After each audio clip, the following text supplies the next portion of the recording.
अच्छा, हे हिकिड़ी लिस्ट ॾिसो। तरबेला डैम जेको आहे उहो किथे आहे? हरीपुर डिस्ट्रिक्ट में आहे, KPK में, ठीकु आहे। ऐं छाजे मथां आहे? इंदस रिवर जे मथां। कॾहिं थी कंप्लीट? 1974 में, ठीकु आहे।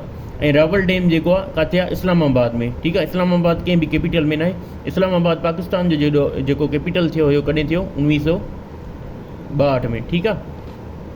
असल में इहो अॻु में मां तव्हांखे पढ़ाए आयो आहियां, 1967 लिखियो हुते। असल में उहो जेको फिज़िकली जेको शिफ्ट थींदो आहे न, उहो 1967 में थींदो आहे। ऐं जेको टेस्ट वग़ैरह में ईंदो आहे उते ऑप्शन छा हूंदो आहे तव्हांजो? 1962 डॉक्यूमेंट में इहो आहे, ठीकु आहे। माना घणनि सालनि खां बाद में? 15 सालनि खां बाद में, पाकिस्तान जे आज़ादु थियण खां 15 साल बाद में, ठीकु आहे। 15 साल कैपिटल कहिड़ो हुयो? कराची, ठीकु आहे। इहो कोरेंग रिवर जे मथां 1962 में जेको आहे रावल डैम कंप्लीट थी हुई। Capital shift. अच्छा, ही खानपुर डैम जेको आहे किथे आहे? हरीपुर डिस्ट्रिक्ट में आहे, आज़ाद KPK प्रोविंस में, ठीकु आहे। हारू रिवर जे मथां जेको 1945 में कंप्लीट थी हुई। उनखां बाद में नीलम झेलम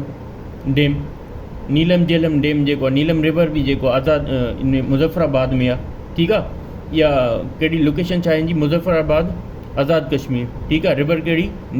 नीलम रिवर। इहा कॾहिं कंप्लीट थी हुई? 2018 में। ऐं दरावत डैम जंगरी जामशोरो, ठीकु आहे, नाईबारन रिवर जे मथां आहे, 2014 में जेको आहे इहा कंप्लीट थी हुई, ठीकु आहे। इनोग्रेट कंहिं कई हुई? आसिफ अली ज़रदारी, 2013 में। गुलपुर डैम जेको आहे आज़ाद जम्मू कश्मीर में आहे, कहिड़ी रिवर जे मथां? पूंछ रिवर जे मथां आहे, ठीकु आहे। कंप्लीट कॾहिं थी हुई? 2020 में।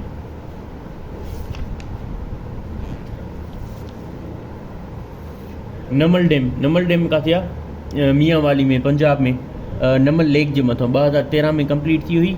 ऐं मीरानी डैम जेको आहे तव्हांखे पढ़ाए आयो आहे, डिस्ट्रिक्ट केच डिस्ट्रिक्ट बलोचिस्तान में, दश्त रिवर जे मथां अथव। इम्पॉर्टेंट अथव इहे जेकी 2-3 तव्हांखे मां अलॻि सां डिस्कस कयूं न, इहे इम्पॉर्टेंट अथव। मंगला डैम मीरपुर डिस्ट्रिक्ट में, आज़ाद जम्मू कश्मीर, झेलम रिवर जे मथां 1967 में कंप्लीट थी हुई।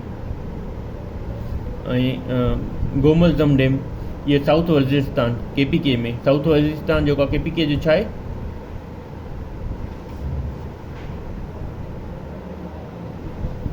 साउथ वज़ीरिस्तान जेको आहे KPK जो छा आहे? एजेंसी आहे,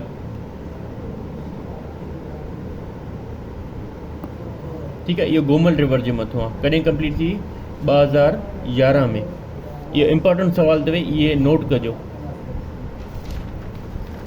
कहिड़ियूं डैम जेके फेमस आहिनि?